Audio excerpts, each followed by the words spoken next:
Kidapawenyo, top 1 sa Physician's Licensure Examination 2024.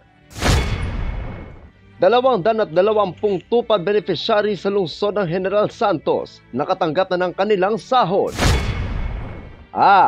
Tacurong City Mayor Lechoncito at Dole Secretary Laguesma nagkausap sa National Peso Congress sa lungsod ng Zamboanga. Yan ang ulo ng mga balita sa Soxergen Headliner.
Magandang araw, South Central Mindanao.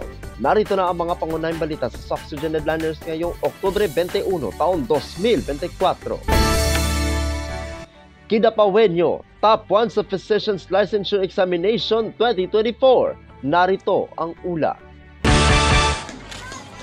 Nanguna sa katatapos lamang na Physician Licensure Examination si Dr. Isaac Edron Jones Urig, RMT, tubong lungsod ng Kidapawan, matapos makakuha ng average score na 89.33% sa nabanggit na eksaminasyon. Si Dr. Urig ay nagtapos ng high school bilang school valedictorian sa Notre Dame of Kidapawan College o NDKC.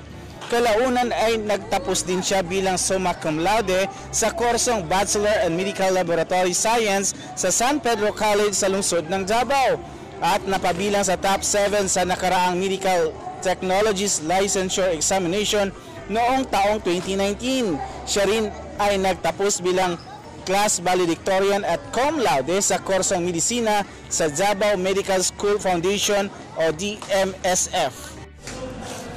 Samantala, ayon sa PRC ay top 1 si Dr. Urig mula sa 6,600 bagong medical doctor sa buong bansa.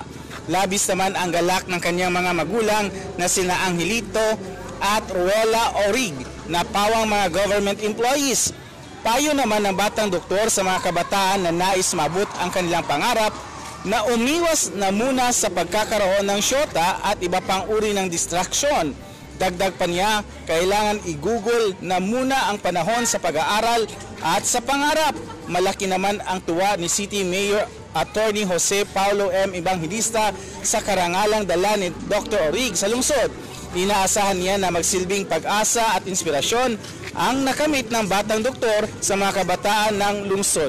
Ako inyong kaibigan Perical Sabico Sinyani para sa Soxergen Headliners. 220 tupad beneficiary sa lungsod ng General Santos nakatanggap na ng kanilang sahod. Narito ang ulat.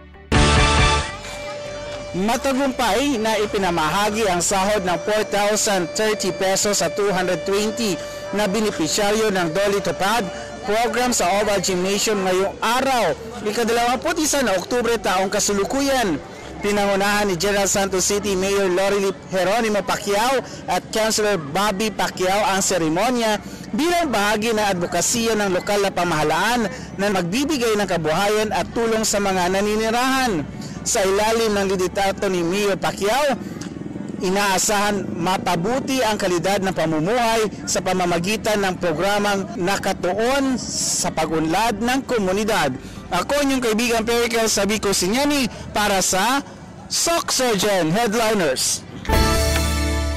Para sa uling balita, Tacurong City Mayor Lechoncito at Dole Secretary Laguesma nagkausap sa National Peso Congress sa lungsod ng Zamboanga. Narito ang ulat.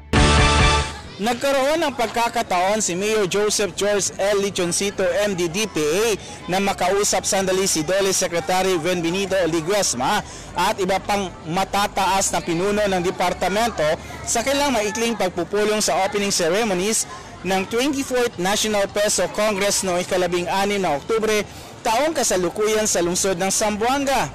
Si Dole 12 Regional Director Joel Gonzalez ang nagpakilala kay Mayor Lechoncito sa mga senior officials ng Dole. Pinasalamatan ng alkalde si Secretary Ledesma sa lahat ng pondo na download ng Dole sa lungsod ng Tacurong para sa taong 2024. Lamang nakatanggap ang Tacurong ng mahigit 5 milyong pondo para sa iba't ibang programa tulad ng kabuhayan, emergency na trabaho sa ilalim ng TUPAD, SPES at GIP at iba pa. Ngayong buwan ding nakatakdang ipamahagi ang 13 million pesos TUPAD Fund na ipinangasiwaan ni Sultan Kudarat Governor Dato Pax Ali Magunda Dato at nakikinabang sa higit 3,000 naninirahan sa lungsod. Bukod dito, ang Public Employment Service Office ng lungsod ay naghahanda ng panibagong panukala para sa pag-avail ng 3 million pesos livelihood project mula sa Dole na makikinabangan ng mahigit 100 benepisyaryo. Bilang nag-iisang local chief executive sa mga delegado sa Rion 12, nilinaw ni Mayor Lechoncito ang kanyang schedule sa pagdalo sa Kongreso ng Peso bilang kanyang pagpapakita ng kanyang suporta sa Dole at sa Peso Managers Association of the Philippines. Ako ang inyong kaibigan Pericle Sabico Sinyani para sa Sock Surgeon Headliners.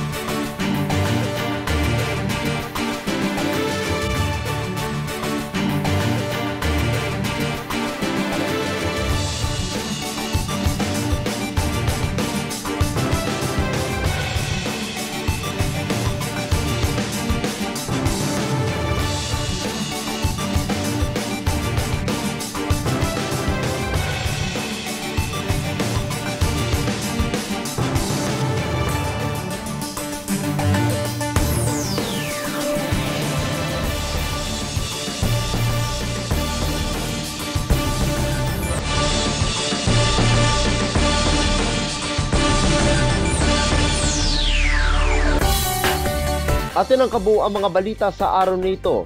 Mga balitang kailangan ninyong malaman. Balitang walang kinakampihan. Balitang totoo. Balitang may dalang aral at inspirasyon. Ito ang Sock Surgeon Headliners. Hanggang bukas, maraming salamat at magandang araw, kaibigan.